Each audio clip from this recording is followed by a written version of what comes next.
claro que a gente tem que tomar cuidado, a dor prevalecendo 3 a mais dias, a gente precisa procurar um profissional. Hoje em dia, ainda é muito comum, né, essa questão da gente ir primeiro para um médico, para depois ir para um fisioterapeuta, mas eu sempre falo, vai no profissional de confiança. Se você confia em um profissional, seja ele um médico ou fisioterapeuta, vai. Você só fica atento e corra desse que te pede para não praticar atividade física. Então, aquele profissional que vira para você e fala, você nunca mais vai poder agachar, você nunca mais vai poder fazer atividade física, vai em outro. Procura outro, porque essa não é a solução.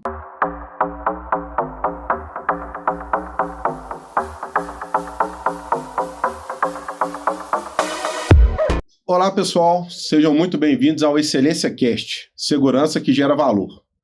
Hoje nós vamos tratar aí de um assunto muito interessante para a área de segurança do trabalho, que é a parte aí de ergonomia, né?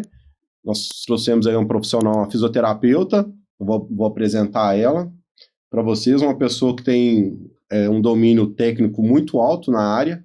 A gente vai conversar um pouquinho aí sobre a parte de... somente a parte aí de lesões nos trabalhadores, algo desse tipo. Vender um pouquinho aqui dos nossos patrocinadores, né? Pensou em topografia, Mirante Engenharia, topografia de alta precisão, projetos de incêndio, AVCB, Turci Engenharia e nutrição animal é com a CCPR, a maior cooperativa de captação de leite do estado de Minas Gerais e que esse mês bateu o recorde de maior produção de ração animal aí para o nosso estado, né? Para você que é atleta e quer melhorar o seu desempenho esportivo, Carolina Brunner, fisioterapeuta esportivo. Deixei para falar para o final, que hoje Carol é minha convidada especial aí para passar um pouquinho da sua experiência, né? Da área de fisioterapia, para a gente aí da segurança do trabalho, conhecer um pouquinho do seu trabalho também. Carol, se apresente. Bom, primeiramente, muito obrigada pelo convite, obrigada à equipe toda da Excelência. Eu sou Carolina Brunner, sou fisioterapeuta, especializada em ortopedia e desportiva, e atuo tanto na prevenção de lesão quanto na reabilitação, na forma em geral, tanto das reabilitações de atletas amadores e de pessoas que estão dentro da área ocupacional também.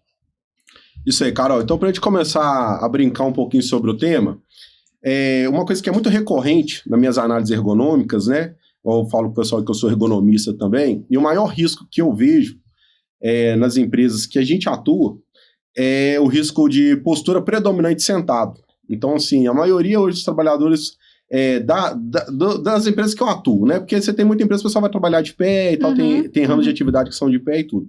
Qual a lesão mais comum para o trabalhador que realiza atividade em postura predominante sentado?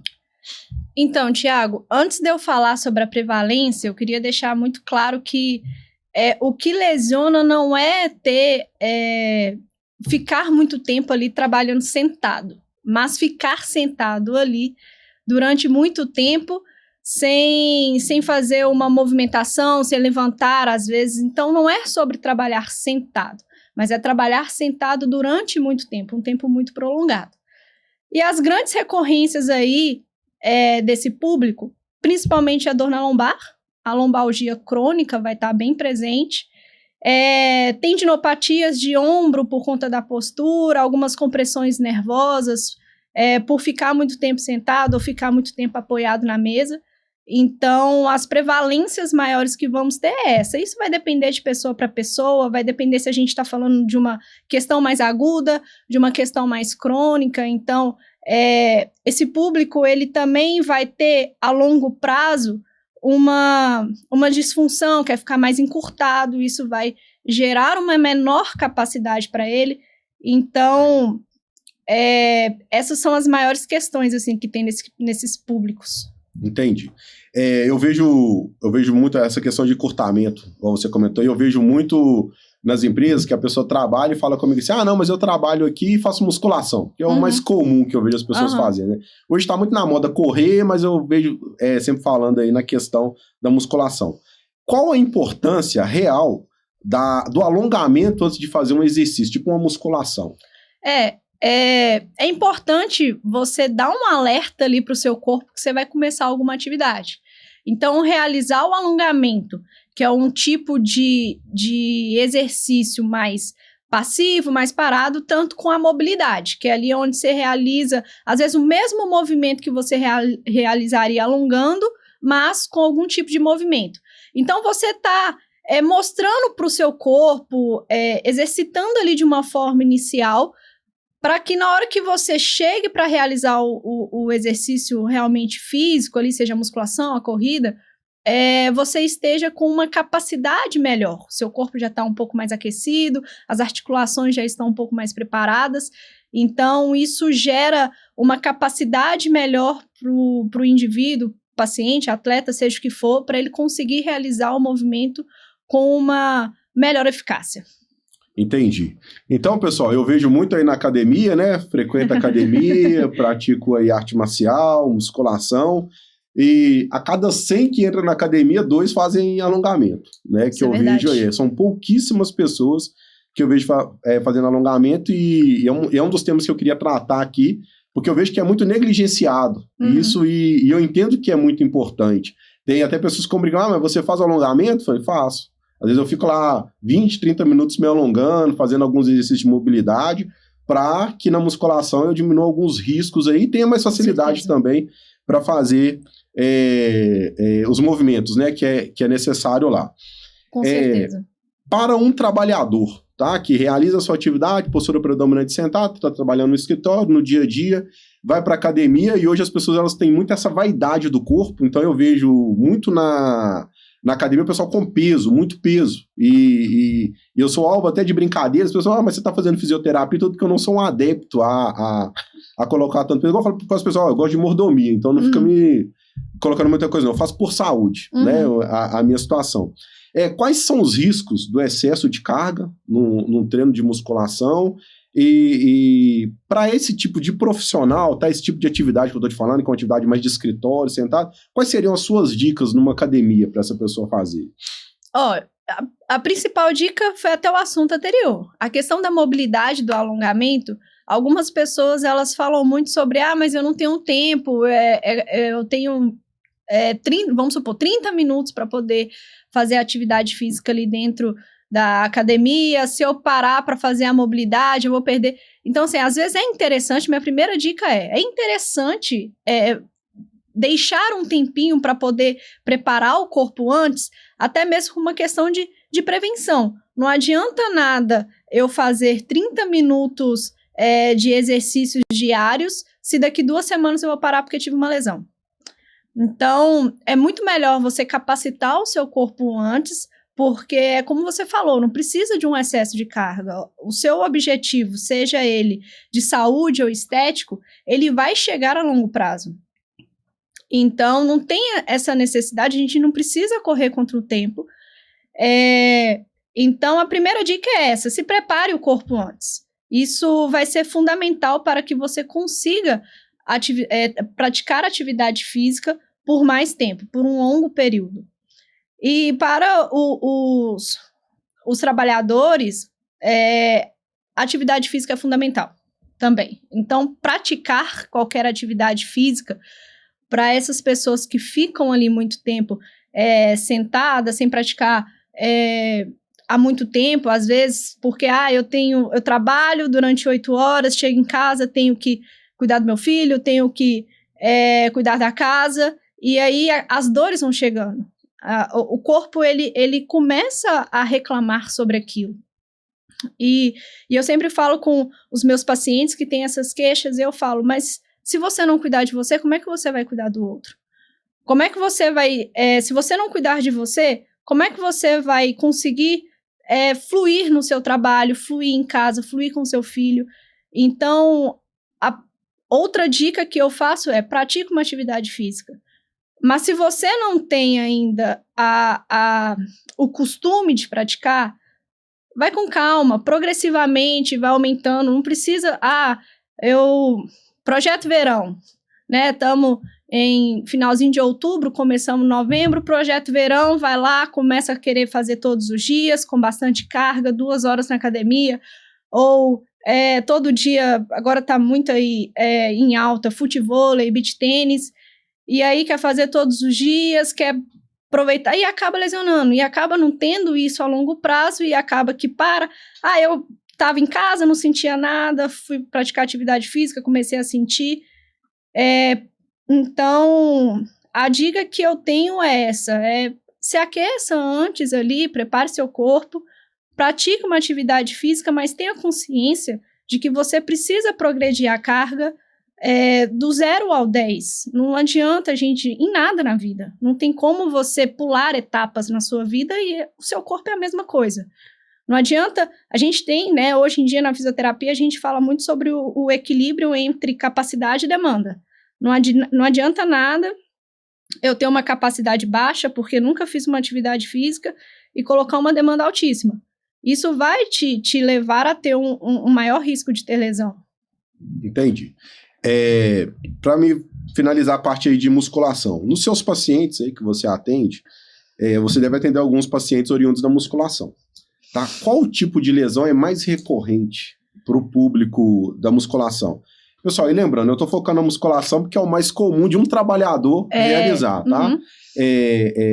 Qual que é a lesão mais comum que você trata aí de um oriundo desse atleta aí, né? Vamos falar assim, de um atleta da musculação que saiu do trabalho e vai para musculação. Existem bastante prevalências, a gente separando aí as mais recorrentes de membro inferior, né, que seria de perna ali, tronco, seria a questão da lombar também, e a pressão, a questão de dores no joelho por conta de uma pressão, de sobrecarga. Então, principalmente por conta de agachamento, peso em excesso, então não prioriza a técnica, então vai levar aos riscos de ter dores e lesões. E membro superior seria dores no ombro também, e cotovelo, por conta da questão de sobrecarga também, quer fazer para ontem um resultado e acaba levando aí o tecido ao extremo. Entendi. A fisioterapia, normalmente, as pessoas procuram um fisioterapeuta quando tem uma lesão, né? Ou um pós-cirurgia, algo desse tipo.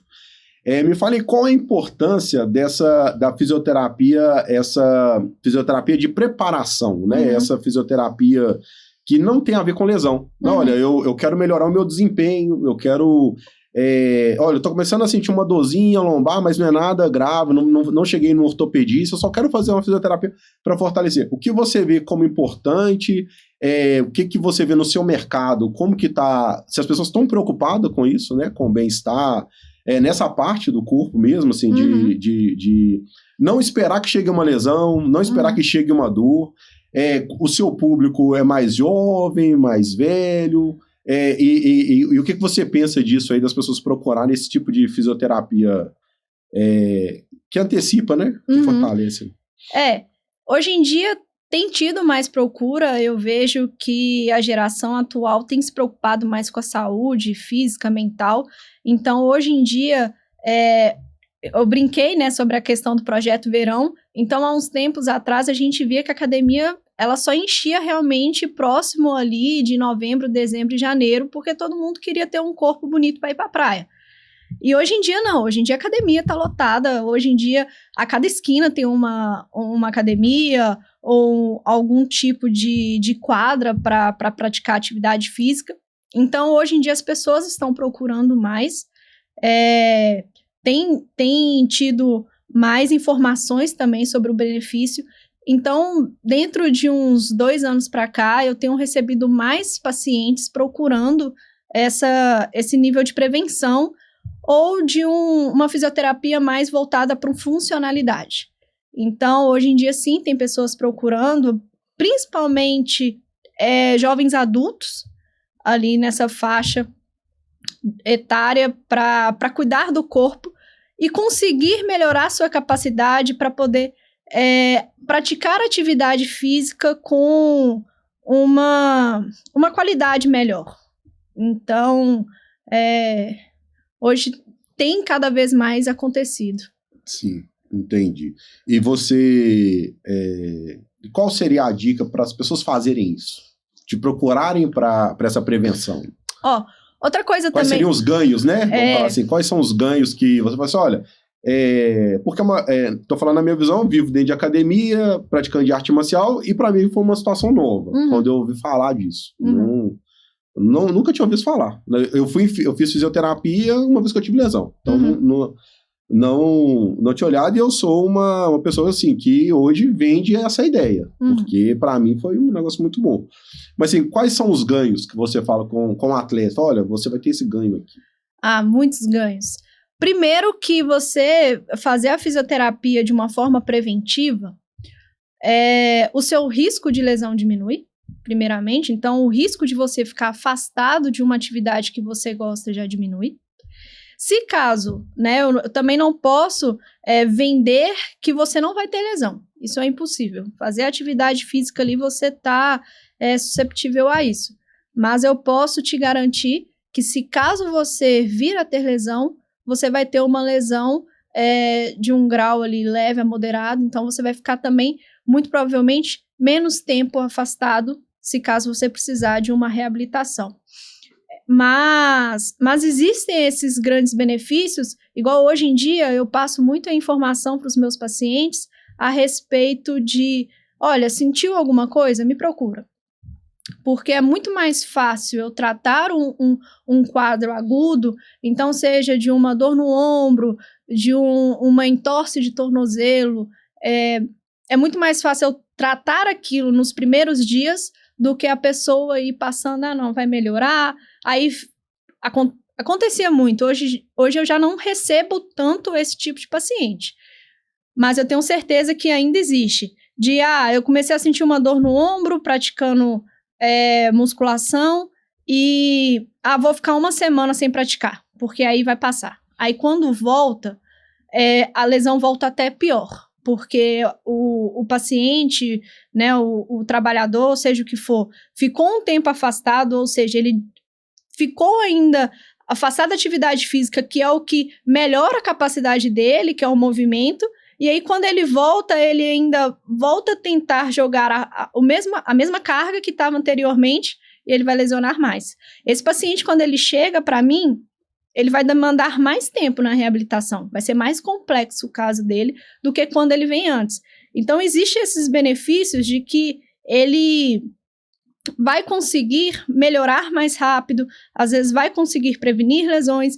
Então, pessoas que fazem o tipo de prevenção podem ter entorse de tornozelo, mas existe uma pessoa diferente que não faz nada, que tem uma entorse de tornozelo e tem uma entorse num grau severo, e uma pessoa que está preocupada em fazer a prevenção e tem uma entorse de tornozelo grau leve. Entendi.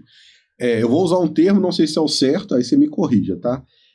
Liberação muscular? É esse o termo?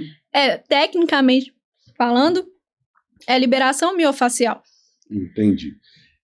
Qual a importância? E assim, quando a gente fala, a gente vê que se sente bem mais leve, mas assim, tecnicamente, né? O que isso causa no corpo? Quais são os benefícios para um atleta quando se faz essa liberação? Porque assim, o paciente você vai lá e faz, mas tecnicamente a gente não sabe o que está acontecendo ali, né? A gente só sente a dor, sente uma coisa ali ou outra, mas você só sente assim, olha, eu melhorei, tá melhor, entendeu? Olha, se eu for fazer um exercício daqui a meia hora, eu vou estar mais leve. Mas assim, como explicar isso tecnicamente? A tensão muscular ali, né? Então, você praticar qualquer tipo de atividade física e principalmente a musculação, que você tem ali uma dor tardia, te gera essas dores muscular por conta de muitos reagentes químicos ali que a gente solta na musculatura.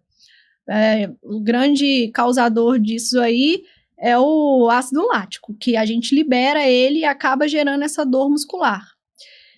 E essa dor muscular, ela é benéfica, significa ali que está acontecendo mudanças no seu corpo, só que ao mesmo tempo ela às vezes atrapalha a gente.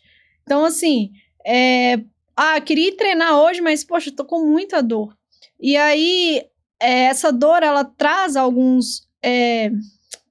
não seria alguns fatores que atrapalham, mas dificultam um pouquinho a execução, porque, você já tá dolorido, então Às vezes você conseguiria fazer uma amplitude maior, por exemplo, no agachamento, mas por conta da dor você não consegue tanto.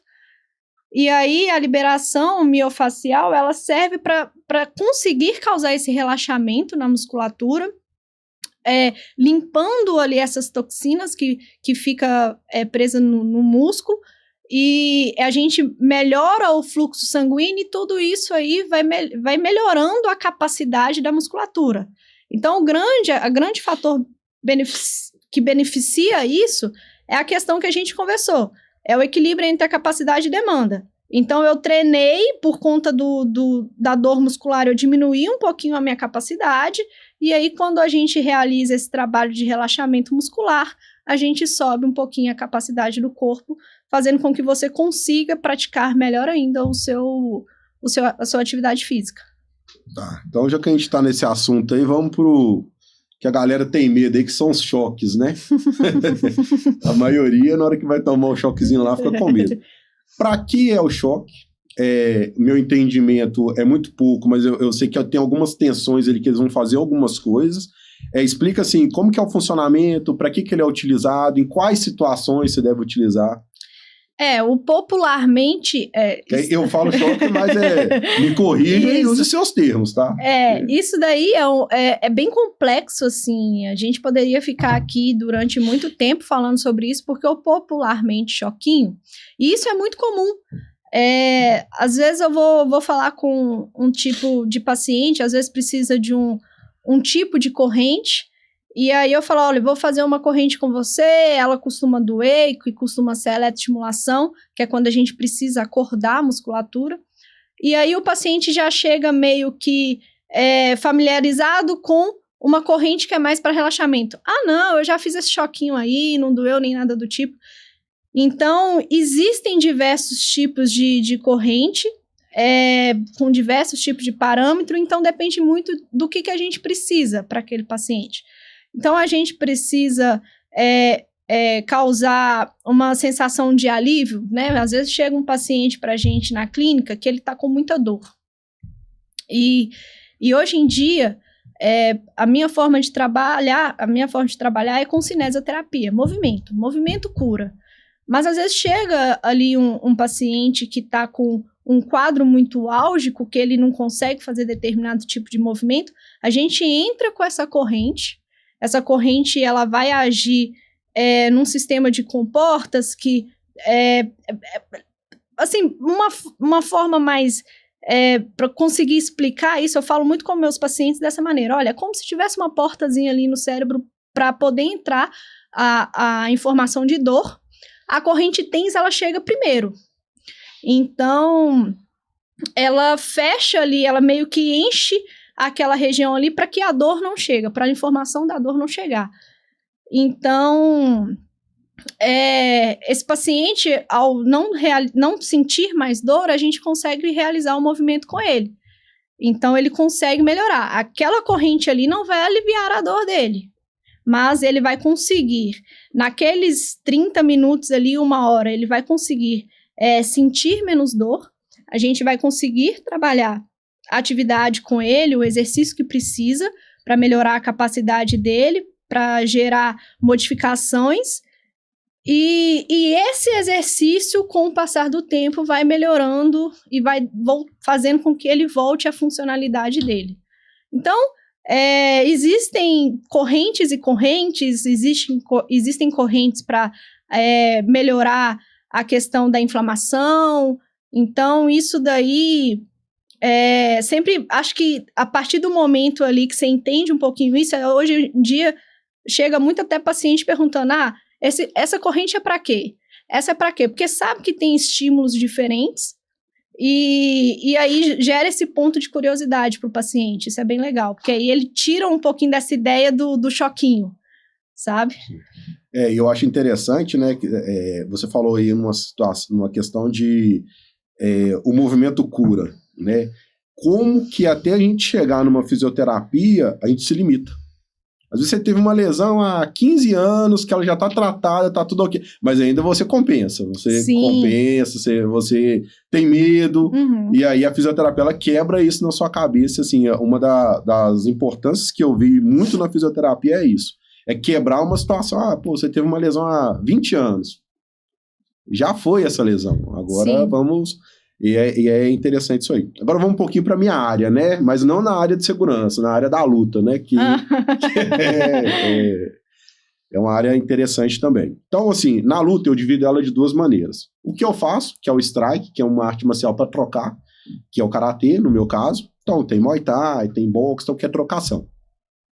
E tem a arte marcial que é voltada ao jiu-jitsu, que ela tem mais ali, o pessoal trabalha mais junto, né? Tem mais solo e tal, o judô também tem solo. E ok. E eu vejo que são duas percepções diferentes. Bastante. Né, de luta. Então hoje fala assim, a pessoa vai lutar em MMA, ela tem que ser completa. Concordo. Eu não gosto da luta de chão, mas é uma coisa pessoal. Não que eu sou contra, não que eu acho pior. Pra mim não existe nenhuma arte marcial pior.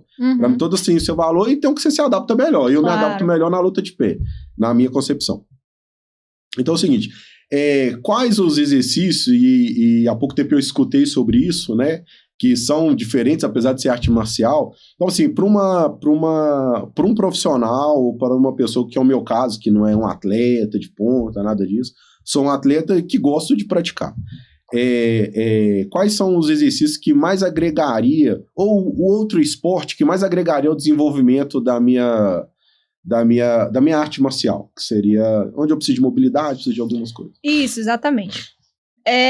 Isso que você falou assim, a gente tem que pensar muito na necessidade do esporte que você pratica. Então, assim, o que eu vou te falar aqui, mesmo que sejam artes marciais, o que eu vou te falar serve para o karatê. Né? Outras coisas serviria para o jiu-jitsu, como outras coisas serviriam para o futebol. Então, assim, a gente tem... Isso é o grande diferencial de um fisioterapeuta esportivo. Porque ele olha para a individualidade de cada atividade física. Para as artes marciais, não adianta, e isso acontece, às vezes, chega um paciente, às vezes, que está na musculação, e eu acho isso super bacana, porque a musculação vai elevar a sua capacidade de realizar a tarefa, mas aí chega, por exemplo, um jogador de futebol, um karateca que fala assim, não, é porque eu vou lá e pego 70 quilos no agachamento, 160 quilos no leg press, beleza. Só que para sua especialidade, para o futebol, para o karatê, você não precisa disso. Você não precisa de força. Você precisa de agilidade, você precisa de equilíbrio, você precisa de potência. Então, a gente precisa saber o que o seu esporte precisa. Então, o karatê, ele precisa de potência, agilidade. Então, fazer atividade física na academia com baixa carga e velocidade. Ou uma carga moderada com velocidade também, para trabalhar a questão da potência. Muita mobilidade quadril. Controle motor para você conseguir ter um equilíbrio tanto para dar o golpe e também para entender e receber o seu golpe. Então, essa capacidade de reação. Então, tudo isso é muito importante para quem pratica um karatê. Entendi. Isso. E eu vejo que quando a gente trabalha com que é o solo, né? Vamos falar assim, o jiu-jitsu, você já precisa de ter uma outra vertente. Né? Não são tão essas vertentes. Apesar de precisar, mas não é o foco. Quais seriam essas vertentes aí?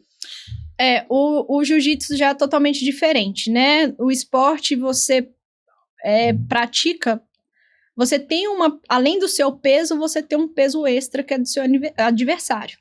Então aí sim, quem pratica jiu-jitsu precisa carregar peso. Ele precisa ter força para conseguir suportar o peso dele e o peso do adversário. Mobilidade quadril também é muito importante. A prevalência de dores na lombares por conta dos posicionamentos que às vezes fica durante uma luta ali no tatame. Então, muito importante trabalhar o core, é muito importante trabalhar mobilidades, mas, ao mesmo tempo, esse paciente ele precisa ser um pouco mais rígido, então ele precisa ser um pouco mais forte. E a questão ali também da agilidade ali para entender e responder aos golpes que recebe enquanto ele tem a oportunidade ali de sair de uma posição ou entrar numa posição. Tá. Então agora vamos voltar para a minha área de segurança. Deixa eu fazer umas perguntas aqui voltadas para a segurança do trabalho. Inicialmente, o que eu avalio mais nas empresas é a postura predominante sentado, que é o mais comum no tipo de empresa que eu atendo, e o segundo é o transporte manual de peso ou transporte manual de carga, que a gente chama na ergonomia dessa maneira, tá? Então, esse profissional, normalmente, ele vai ter aí, a gente tem uma questão na análise ergonômica que chama mapa de dor. E aí eu entrego para o trabalhador um mapa onde tem um corpo e tem as partes do corpo e ele vai anotar para mim as partes que ele tem dor e tal, e aí eu vou falar da dor, mas não dar totalmente um direcionamento, porque eu não sou profissional para isso, mas eu falo, tem isso aqui, e na literatura se pede isso, e aí a gente, normalmente vai ser para um ortopedista, um fisioterapeuta, aí vai depender, normalmente se passa pelo ortopedista para depois indicar o fisioterapeuta, isso. Né? Essa é a prática, tá? Qual a importância do exercício físico? E não o melhor, porque eu entendo que cada pessoa tem um exercício físico para ela. Isso. Mas qual seria o melhor tipo de exercício físico para esse trabalhador que realiza essa atividade de transporte manual de peso? Esse trabalhador, ele vai precisar também trabalhar com carga, ele vai precisar aumentar a sua demanda nas atividades físicas com carga, para que ele possa desenvolver mais força. E principalmente, a partir do momento que ele trabalha a musculatura do core ali, que é uma cinta que a gente tem, uma cinta muscular que a gente tem ao redor, abdômen, lombar, a gente consegue dar mais sustentabilidade para o corpo na hora de realizar determinada tarefa com peso. Então, assim, é complexo, porque a demanda, às vezes, dele vai extrapolar o que ele conseguiria fazer. Então, assim, é pedido até que respeite ali um nível de 60% da carga do que ele aguenta. Mas a gente sabe que, na realidade, é bem diferente. Então, para esse trabalhador, o que eu acho de muita importância é esse trabalho de força e de core. Tá. Lembrando que não é uma consulta, tá? É só algumas dicas. Sim. E vamos lá. Para fortalecer o core, me fala assim, 2 exercícios que qualquer um poderia fazer em casa. Prancha e perdigueiro. Prancha eu sei, perdigueiro eu nunca ouvi falar. Posso até já ter feito, mas pelo nome. O perdigueiro você fica com as mãos e os joelhos apoiados no chão, e aí você levanta o braço e a perna contra a lateral e fica nessa postura. Você vai estar trabalhando o core e a cadeia posterior. Não, já fiz. Não pelo nome. Pelo nome. Isso, hoje em dia, graças a Deus, a gente tem muitas facilidades também na internet, tanto nas redes sociais, no geral, hoje em dia, a gente consegue achar exercícios ali focados. É claro que a gente tem que tomar cuidado, a dor prevalecendo 3 a mais dias, a gente precisa procurar um profissional. Hoje em dia, ainda é muito comum, né, essa questão da gente ir primeiro para um médico, para depois ir para um fisioterapeuta, mas eu sempre falo, vai no profissional de confiança. Se você confia em um profissional, seja ele um médico ou fisioterapeuta, vai. Você só fica atento e corra desse que te pede para não praticar atividade física.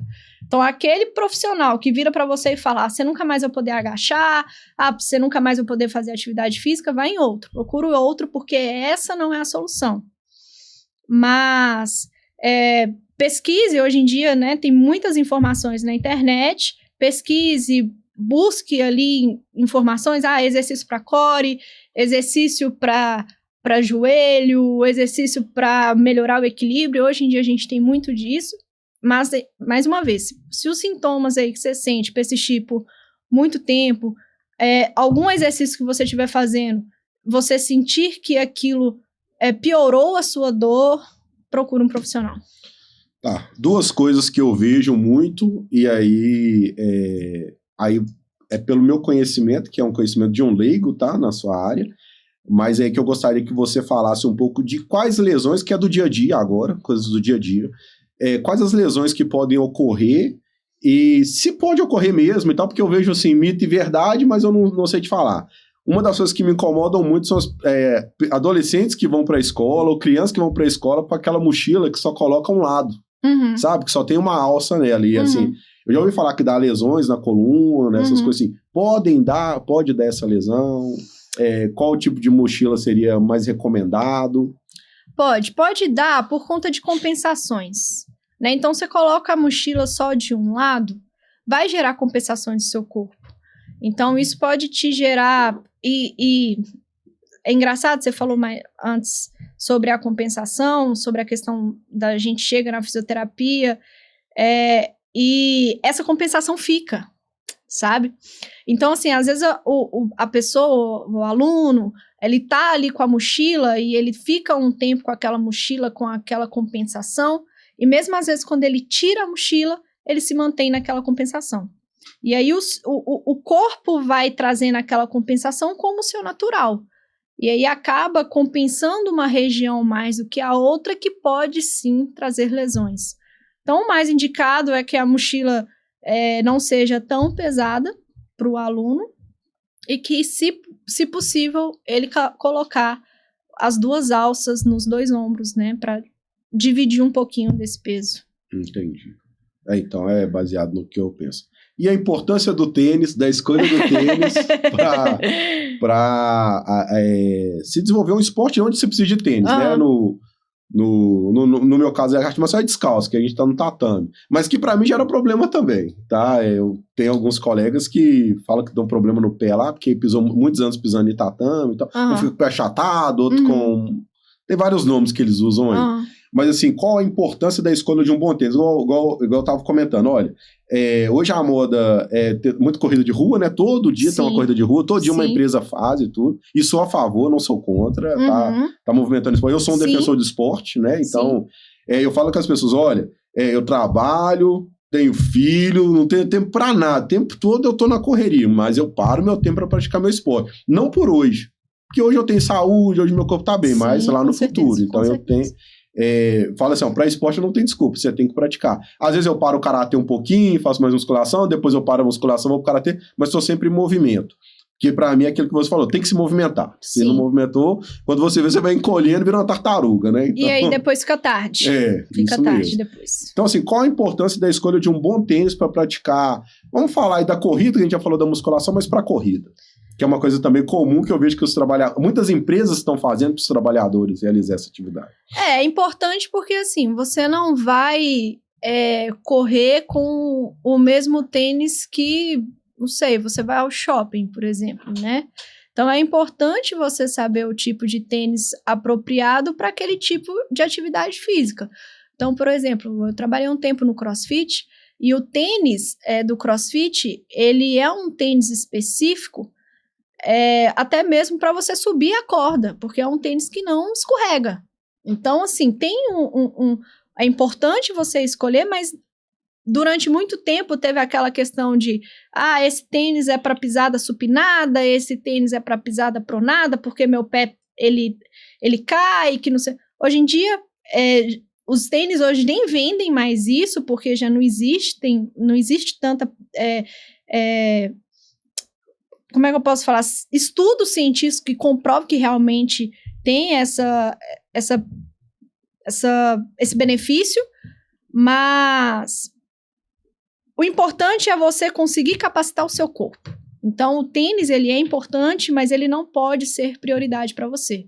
O tênis, ele não tem esse peso todo que há uns anos atrás ele tinha. Hoje em dia já caiu bastante.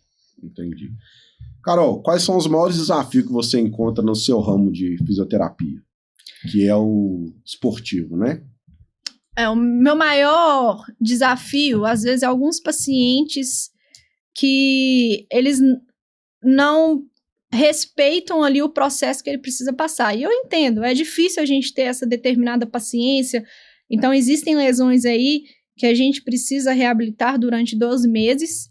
Então, eu compreendo que precisa de paciência em alguns dos processos. Existem muitas lesões que a dor, ela melhora, passa um tempo, ela piora um pouquinho e ela melhora de novo. Então, tem essa inconstância. Então, o meu grande desafio é tentar mostrar para esse paciente que faz parte do processo e fazer com que ele vá até o final.